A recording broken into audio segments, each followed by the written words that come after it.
mu ne kon lii moo fi teg te lii dinaa ko yeggale incha allahu rabbi kon ça veut dire que ni. benn moment fort la boo xam ni comme ni mu ko waxee rek ci logique am comme ni ma ko waxee mooy que ni dafa yàgg a wax ni moom du mës a trahir le peuple du mës a mentir le peuple ba sax le président de la république ba sax ba ñu toogee ñu indi leen dossiers yi sur la table wax leen ni Sénégal de fii la toll ak fii la toll soit dañuy wax li fi nekk mën na am nag des conséquences comme ni mu ko waxee si ba muy def ba muy génn di génne information yi nga xam ba muy wax ni l'État du Sénégal a menti au peuple en falsifiant des chiffres qui n'a rien à voir avec la réalité moment boobu aussi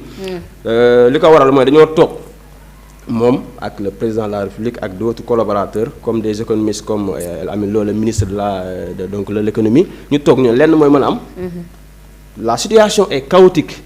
la situation est extrêmement grave donc lenn mooy mën a am soit ñu peindre l'image pour que FMI mën a am ay financement économique te loolu mën nañoo topp soit on dit la vérité après ñu xool quelles sont les solutions à tirer. moom ku mu félicité moom. léegi bon. gaawal donc le président a choisi la transparence comme ni ñu ko waxee. taxaw wax ak sénégalais yi en face des sénégalais ñoom audace taxaw wax ak sénégalais ne lii moo fi nekk lii moo nekk ci réew mi lii de ba mu nekkee ci réew mi ñu lenn mooy mën a am mooy que ni il va falloir que l'on serre la ceinture. parce que y' a plus de marge de manœuvre le président de la République. j'espère que ñoom ñu ngi serré ceinture bi ñoom ñu woote serré ceinture. waaw bien sûr. ñu ngi serré la ceinture. kon baax xam nga Sénégalais ni ñu jàppee serré la ceinture mooy que ni waa ji dafa war a xiif ba du mën a xalaat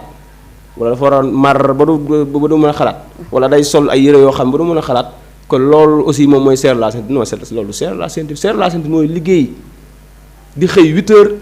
di fanaan sa bureau te c'est ce que le président fait. C'est ce que le ministre le premier ministre fait c'est ce que les autres ministres aussi font dans leur réew mi gars yi nga dénk ñuy dénk ministères yi nii. kenn nelawu ci ba yandoor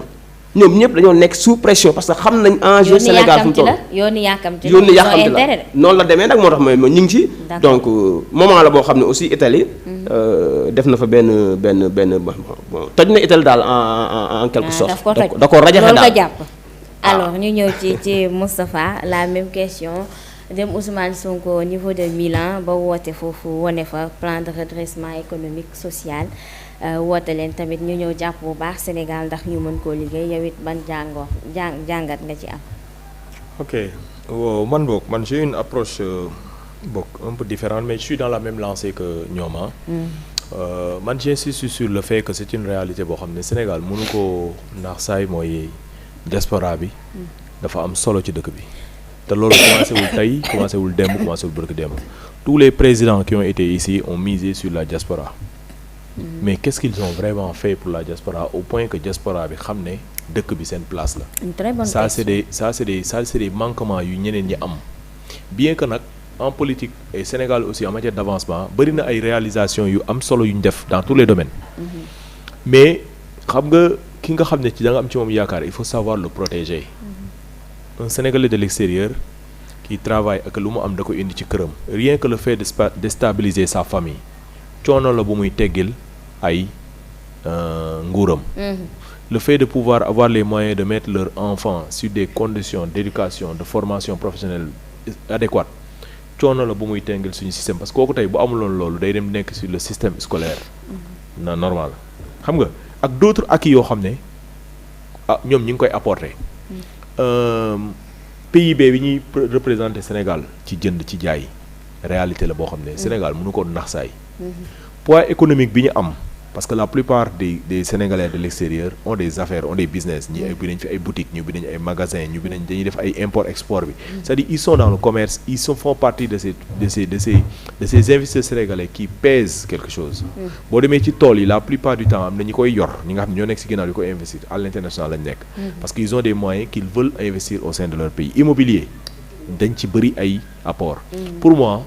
Sénégal moo war a créer les cadres qu'il faut que ñoom ñu nekk non seulement dans les meilleures conditions d'investissement mais protéger aussi leur investissement ça pour man c'est des manquements que yeneen nguur yi yëpp am da ngay gis koo xam ne dañ la ñëw dugal la dans un système fii invité la ba nga ñëw gars yi dañ lay teg ay coono teg la ay coono ba waa ji day dawaat dem ñibbi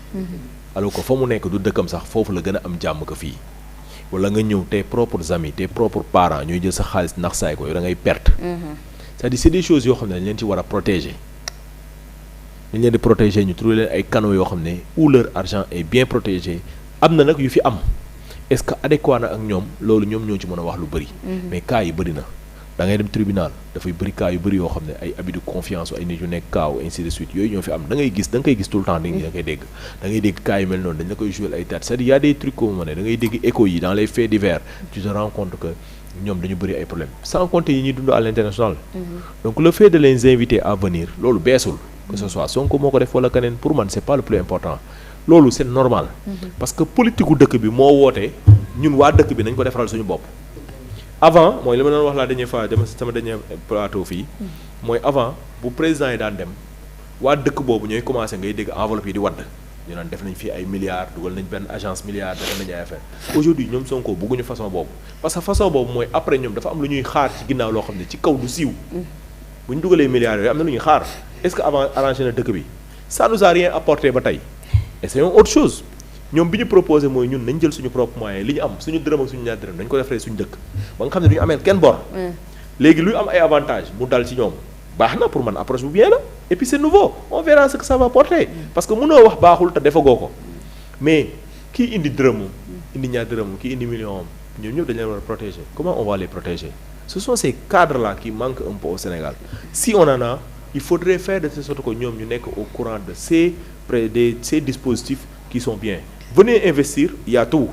mais est-ce que sont bien protégés man je dirais non pas assez parce que man j'en connais des Sénégalais et des Sénégalais yoo xam ne ñëw nañ fii ay seen propre xarit seen propre mbokk seen propre ñi ñoo leen nax te que ce soit benn cas la wala 10 cas c'est des cas yoo xam ne waratul am dañ ko war a protéger parce que nit ki plus mu xam ne xaalisam nekk na en sécurité plus mu joxe sànq dama koy waxtaan ak sama benn kii ma ne ko jamono bi ñu nekkee dans l'opposition bu ñu daan wax Sonko nañ joxe ni xam la ma wax ni ñu daan joxe parce que dañu amoon nit koo xam ne tout le monde dañu nekkoon Pastef tous les patriotes étaient convaincus et sont convaincus que Sonko dafa jub du lekk seen xaalis gis nga automatisme boo xam la moo ko doon def gars yi dañu leen ni kii dafa jub du lekk seen xaalis tey ñooñu ñu ko doon defal ñoom ñoo nekk au pouvoir c'est-à-dire fi xaalis bi nekk ñoom lañ nekk est-ce que gars yi dañu war a kon ne joxe xaalis c'est des questions est-ce que population yi pare na maintenant s'ils sont prêts sur quel domaine Pape il est dans l'immobilier moom tey amatul pour jël xaalis naan da koy def ci parti bi moom dafa war a participer ci dëkk bi parce que participer ci dëkk bi mooy participer ci parti bi moom tey bu investir dans l'immobilier en tant que Sénégalais d'ici comment est-ce que son investissement est protégé te gis nga li ma lay wax nii billaahi mooy problème mu jeunes sénégalais yu bëri nekk fii ñooñu bu dee ñun ñi dëkk fii ñun ñoo mën nos petits business yi ñu am di ci def suñu million suñu 100 000 suñu 200 000 et des fois on a du mal à le fructifier ndax non seulement les difficultés de la vie les charges de la vie mais aussi dafa bëri ay saay-saay yu ñëw dugg suñu biir di yàq suñu business et l'État n'a pas les dispositifs pour nous accompagner c'est très compliqué et ça amène ay problèmes yoo xam ne du am avenir le fait que Sonko même ma terminer foofu rek le fait que Sonko dem fële c'est bien mais ban lecture le diaspora bi war a am c'est là où je vais en terminer et c'est encore une question parce que dem fa c'est une chose ñoom ñu war a participer c'est une chose mais quels sont les dispositifs qu'on a mis pour que ñoom tey ñu nekk fi ñëw nekk à l'aise investir dans des domaines surtout ñu diversifier les investissements aujourd'hui on investit que sur des secteurs immobiliers ay vente de véhicules aller affaire yooyu vente en ligne bi la plupart du temps foofu lañ nekk ñenn ñi xaw a dem agriculture ana l'investissement sur le numérique qui est un marché super important pour les jeunes et puis dafa bëri liggéey dafa bëri métier les industries culturelles et créatives nga xam ne ñun dañu koy kii gars yi dañu ko jàppee fond alors que y a de l'économie derrière les jeux vidéo aujourd'hui tu sais qu'aujourd'hui c'est la première économie dans les industries culturelles et créatives ñoo ëpp lu ñu gagné chiffre d'affaires mais aujourd'hui boo ci waxoon nit tey benn millionnaire milliardaire nga ne ko investir ci loolu moom pour moom fola c'est pas faux milliardaires yi ci def seen xaalis économie la ñuy wut ak emploi boo ko ci defee am na ci donc il faut qu'on sache bu ñu demee seeti ñooñu ñu diversifier les offres les opportunités ak surtout les assurer de leurs investissements parce que c'est ça aussi le véritable enjeu nit mën na dugal xaalis ñëwal def c'est une chose mais ñu protéger investissement ba nga xam ne investissement bi day am avenir pour moi ça c'est très important. D'accord am na solo bu baax alors Pape Toch c'est bien beau le président moo dem tukki c'est bien beau tamit le premier ministre di dem tukki ñuy dem tukki nangul nañ leen ko mais tamit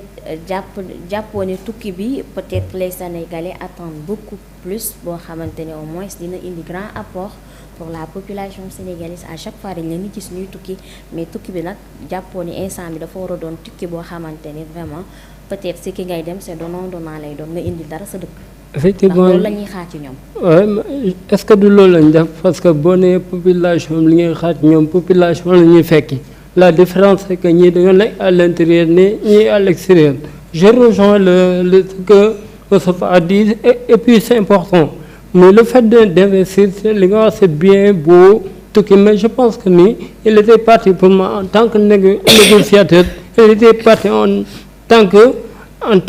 le monsieur qui va dire à la diaspora argentée maintenant il est temps que ngeen ñëw def seen loxo mu am benn mainmise ci diaspora bi parce que ki tax ngeen wóolu ko parce que Moustapha il a dit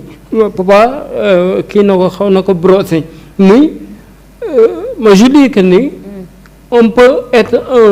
on peut avoir un bon message tout en étant un mauvais messager mais puisqu'on a le bon message et le bon messager je dis que le projet c'est Ousmane Sonko nit ñi diaspora bi confiance boobu la ñu réitérer doo jël ma beneen aspect folklorique doon te war nañ cee wax parce que c'est la première fois dans l'histoire du Sénégal un premier ministre de voyage mu indi bruit bi mais mën na leen ñëw leen parce que looloo tax ñuy dem ci yeneen dëkk yi parce que y a un forum qu'on doit organiser bu tudd àdduna y a un poète qui dit que je ne sais pas si l'espoir fait vivre mais ça m'empêche de mourir seeni àdduna boo ci bindee yaakaar nit ki dee na yaakaar moo tax nit ñi di def mais dama la bëgg a xam benn affaire mooy population boobu dañoo war a ñëw jàpp ci parce que tey kooku ñoom peut dire dañoo fekk Sénégal boo xam ne yaa dafa am benn réalité muy dëkk bi fa nekk